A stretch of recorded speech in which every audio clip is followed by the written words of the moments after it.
Au sommaire de cette édition, au Soudan, 3 manifestants dont 2 étudiantes ont été condamnés ce mercredi à 6 mois de prison par un tribunal d'exception.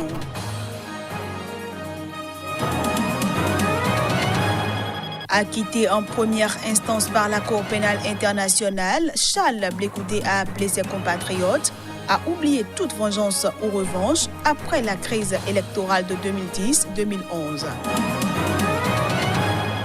Et puis l'un des fils du président sud-africain Cyril Ramaphosa a reconnu avoir été payé par une entreprise accusée de corruption.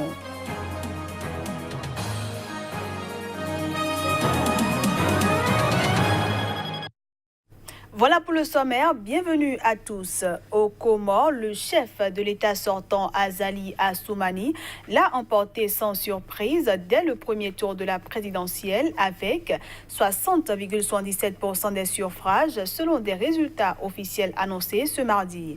Un résultat rejeté par l'opposition qui a crié à un coup d'État à travers une élection, selon elle entachée de fraude. Azali Assoumani.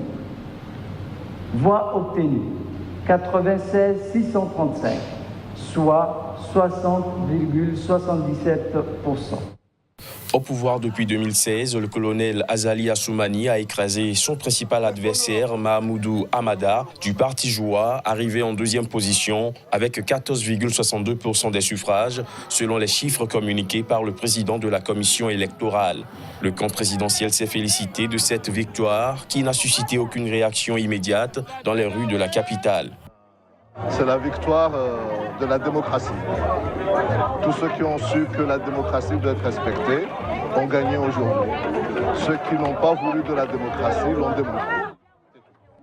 C'est une victoire méritée parce que c'est un homme qui a travaillé 10 ans durant et puis il a essayé d'expliquer, de réformer et de poser les jalons d'un développement possible de ce pays. Donc c'est une victoire méritée. L'opposition a immédiatement rejeté les résultats, dénonçant un coup d'État militaire à travers cette élection présidentielle. Pour nous, il n'y a pas eu d'élection le dimanche. Il y a eu un coup d'État organisé par Azali Assoumani et son équipe. Et ce coup d'État, c'était aussi l'armée qui a joué le rôle. Parce qu'on a vu que dans pas mal de bureaux, notamment à Anjouan et à Maoli, c'est l'armée qui rentrait dans les bureaux de vote et c'est l'armée qui portait les caisses. L'opposition et la société civile comorienne ont dressé un bilan accablant du scrutin de dimanche dernier, dénonçant des bureaux saccagés, des urnes bourrées ou confisquées par la gendarmerie et des assesseurs de l'opposition empêchés de faire leur travail. Avant même l'annonce des résultats, les 12 adversaires du chef de l'État sortant avaient déjà prévenu qu'ils les considéraient comme nuls et non avenus. Au Soudan, un tribunal d'exception a condamné ce mercredi 3 manifestants, dont 2 étudiantes, à 6 mois de prison. C'est ce qu'a indiqué leur avocat. Depuis que le président Omar el-Béchir a décrété le 22 février dernier l'état d'urgence dans tout le Soudan, interdisant les rassemblements non autorisés et instaurant des tribunaux d'exception pour juger toute personne ayant violé l'état d'urgence, les manifestations se sont raréfiées. Mais ce mercredi, les manifestants se sont à nouveau rassemblés à Omdurman, la ville jumelle de la capitale Khartoum. Mais ils ont été aussitôt dispersés par les forces de sécurité qui ont arrêté 3 manifestants, dont un homme et 2 étudiantes de l'université Arfad pour femmes à Khartoum. Ils ont ensuite comparu devant un tribunal d'exception qui les a condamnés à 6 mois de prison, a indiqué leur avocat Enam Atig en précisant qu'il ferait appel de ce jugement. Les manifestations au Soudan ont été déclenchées le 19 décembre par la décision du gouvernement de tripler le prix du pain. Considéré comme le plus grand défi posé au pouvoir d'Omar el-Béchir, la contestation a pris ensuite la forme de rassemblements hebdomadaires, principalement à Khartoum et Omdurman, pour réclamer la démission du chef de l'État au pouvoir depuis 1989. En Algérie, après la sortie du chef d'état-major de l'armée Ahmed Salah, qui a réclamé l'engagement de la procédure prévue par l'article 102 de la Constitution, des Algériens demeurent sceptiques face à la mise en œuvre de cette demande. L'article 102 de la Constitution algérienne est appliqué lorsque le président de la République, pour cause de maladie grave et durable, se trouve dans l'impossibilité totale d'exercer ses fonctions. L'activation de cet article aurait pu être faite déjà depuis son AVC. Et donc du coup, pourquoi attendre 6 ans après pour l'activer?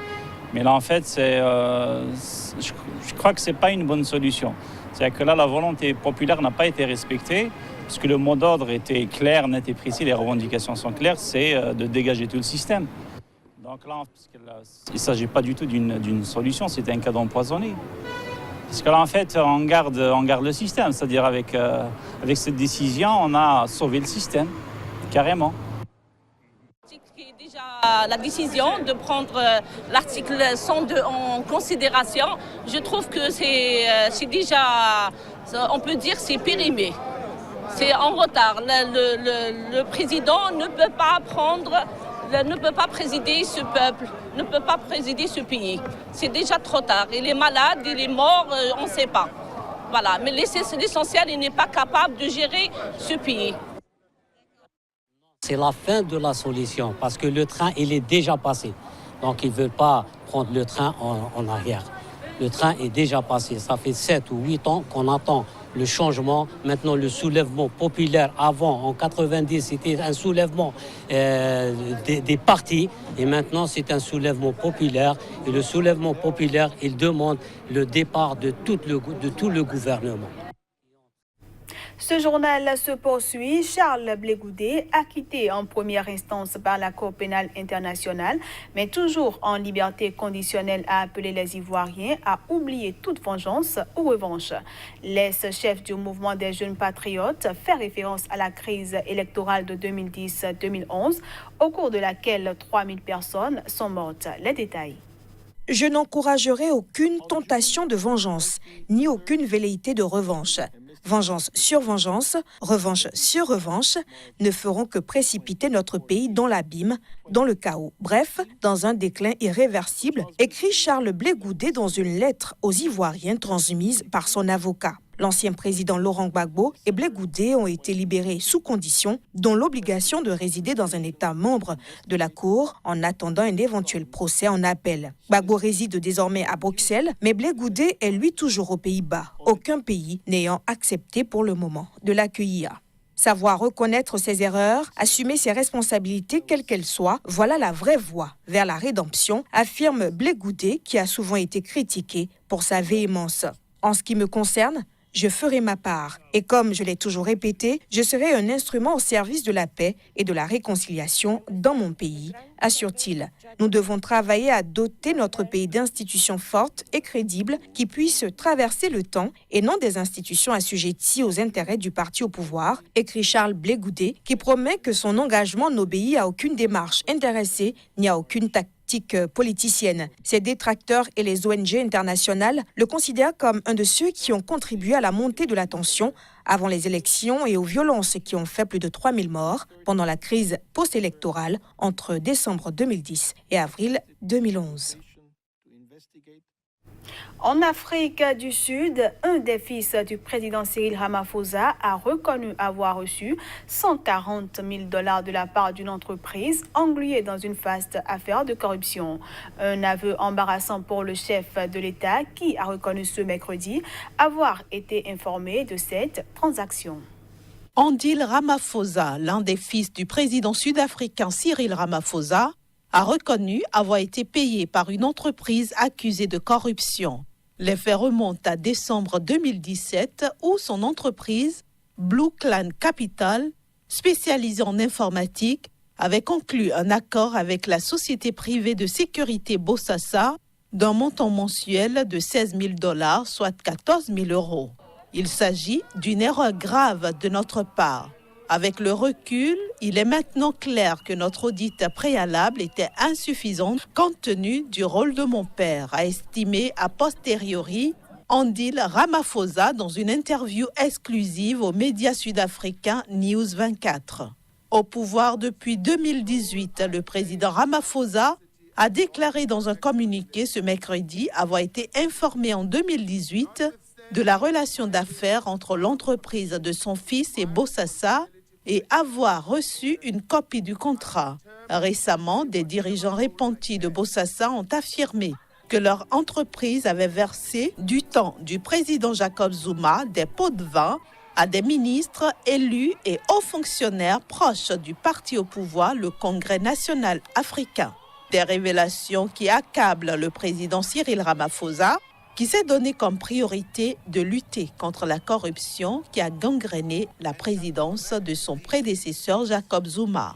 Fin 2018, il a annoncé le remboursement de 500 000 rands, soit 31 200 € de dons électoraux versés par Bosasa par l'intermédiaire de Blue Clan Capital. Dans son communiqué publié ce mercredi, le président Ramaphosa a insisté sur le fait que le don de 500 000 rands n'avait aucun lien avec le contrat entre Blue Clan Capital et Bosasa. Il faut dire que ces révélations interviennent à 1 mois et demi des élections législatives. Place à présent à la revue de presse Afrique.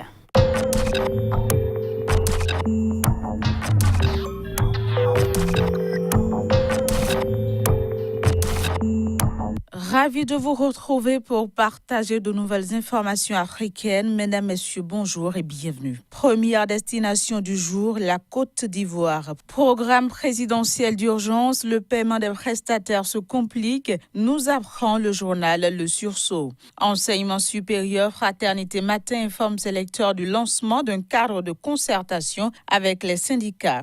On reste avec Fraternité Matin qui nous apprend également que 4 projets de loi sont adoptés pour protéger les femmes.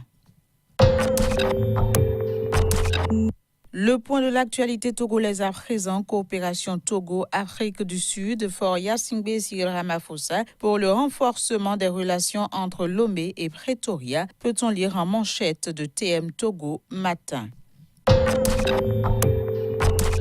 Direction le Cameroun, où le journal Cameroun Tribune nous fait savoir que Paul Biya est invité à prendre part au sommet Russie-Afrique.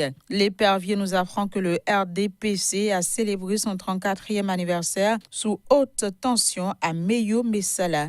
Mutation dénonce le business des enlèvements dans le nord-ouest et le sud-ouest du Cameroun. Affaire Maurice Kamto, son avocat fait le point de la situation via le journal Le Jour. Au Sénégal, dernier conseil des ministres, pas de remaniement avant le 4 avril. Macky prolonge le supplice. Ainsi prend fin cette édition que je vous remercie d'avoir suivi.